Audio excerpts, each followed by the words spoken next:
Hi, my name is Monique DeCicco-Jones, and today I will be presenting a research study called The Effect of Exercise on Neuropathic Symptoms, Nerve Function, and Cutaneous Innervation in People with Diabetic Peripheral Neuropathy. This study was conducted by Cluting and his colleagues in 2012.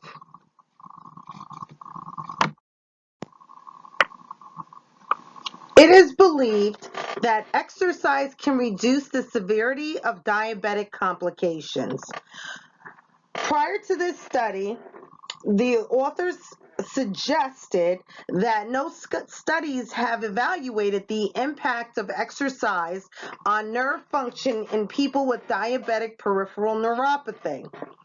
They say that controlled trials had established that a combination of aerobic and resistant exercise improves physical fitness, glycemic control, and insulin sensitivity in people with diabetes.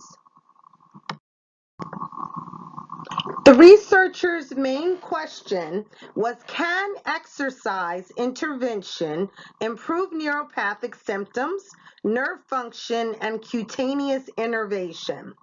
Secondarily, the researchers sought to find out whether or not exercise can be tolerated by patients with diabetic peripheral neuropathy. 17 subjects were chosen to participate in the research. 8 were males, 9 were females. All participants participated in greater than 75% of the intervention and had a mean age of 58.4 plus or minus 5.98 years. And they were diagnosed with diabetes, an average of 12.4 plus or minus 12.2 years previously. All subjects were taking prescribed hypoglycemic agents, and 24%, which is 4 out of 17, were on insulin.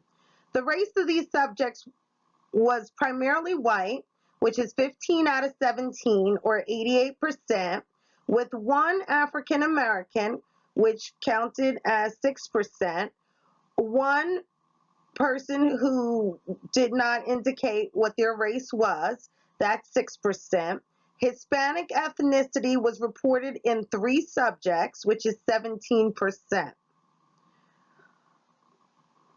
Prior to conducting the research, the participants were examined, and the criteria for being enrolled in the research was a clinical exam to confirm that they actually did have diabetic neuropathy, diabetic peripheral neuropathy.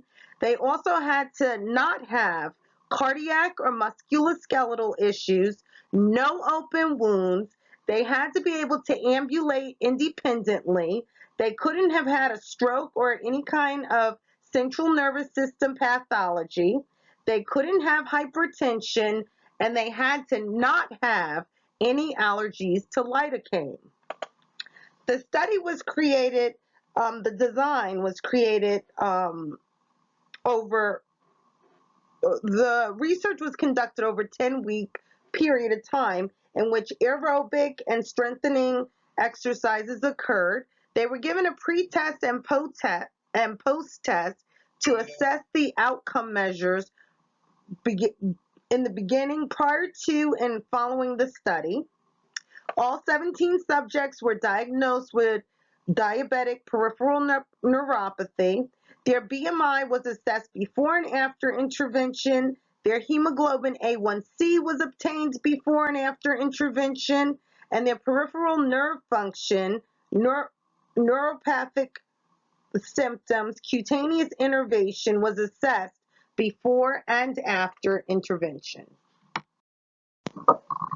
According to Cluting et al., the patients received progressive exercise training program, a progressive exercise training program, and where they started out, less time and worked their way up to greater time lengths, which I have included in this slide for you.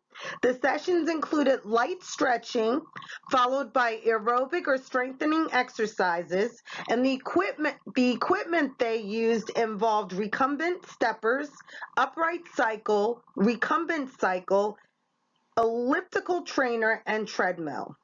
And progressively, their exercises, they ended up performing longer over time and more repetitions, as seen in this slide. The findings suggest that there was a significant reduction in pain. There was a reduction in neuropathic symptoms. They had increased epidermal nerve fiber density and branching in distal and lower extremity skin biopsies. There was no change, however, noted to their BMI, waist circumference, or waist-hip ratio. Their baseline hemoglobin A1C indicated moderate control of diabetes in 7.8% of participants, with significant improvement following intervention, which apparently was 7.1%.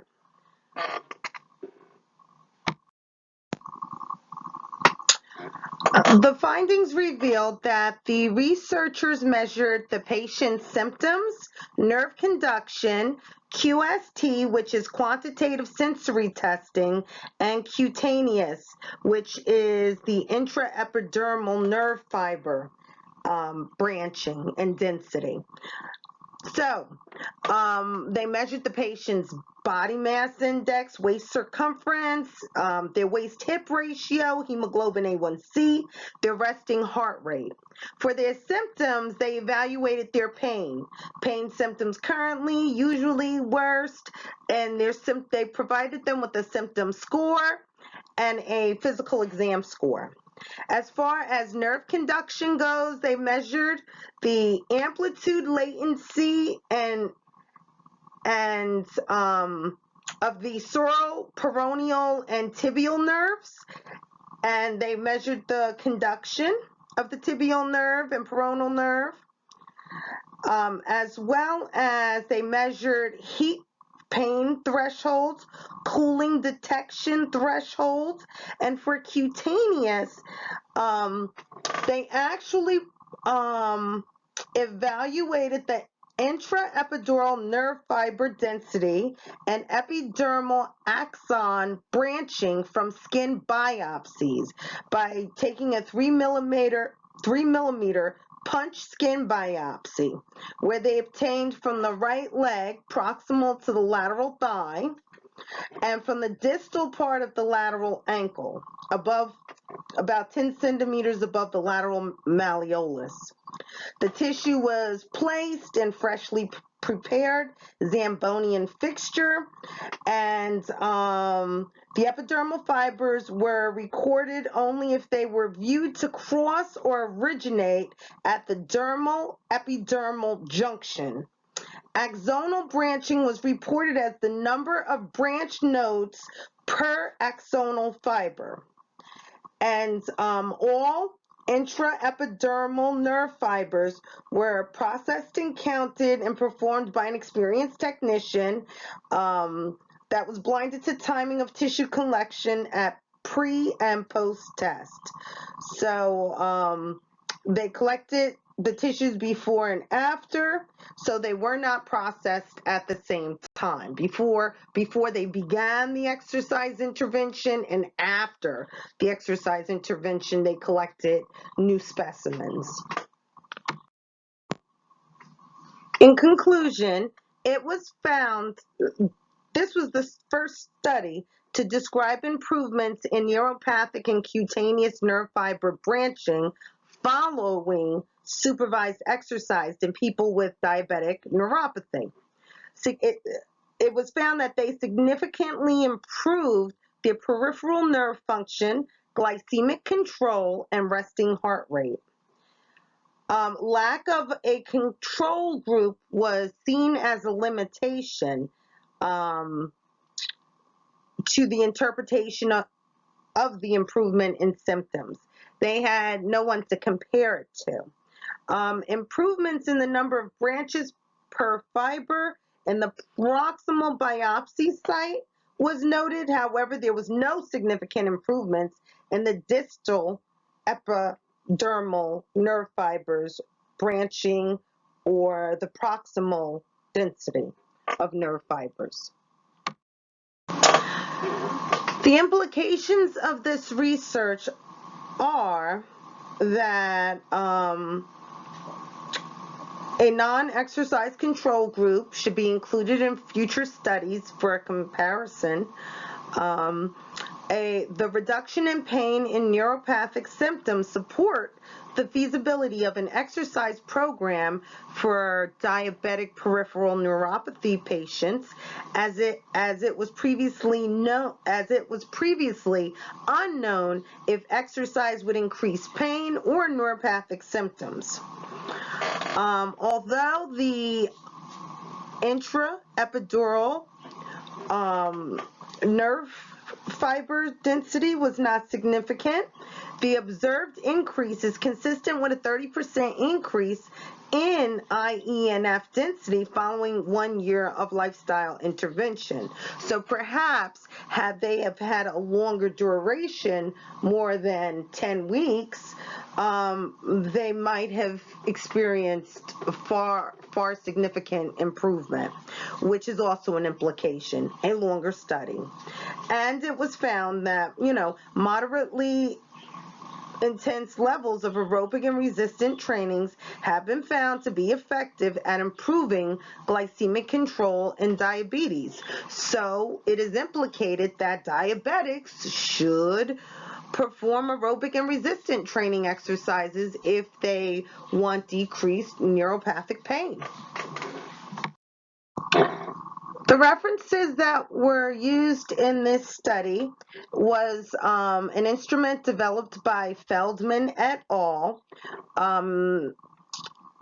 As a neuropathy screening instrument, the Michigan Neuropathy Screening Instrument, to be precise.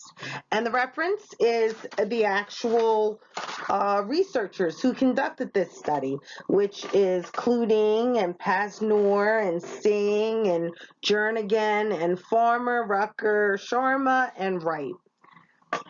Those were the actual researchers for this study. Thank you.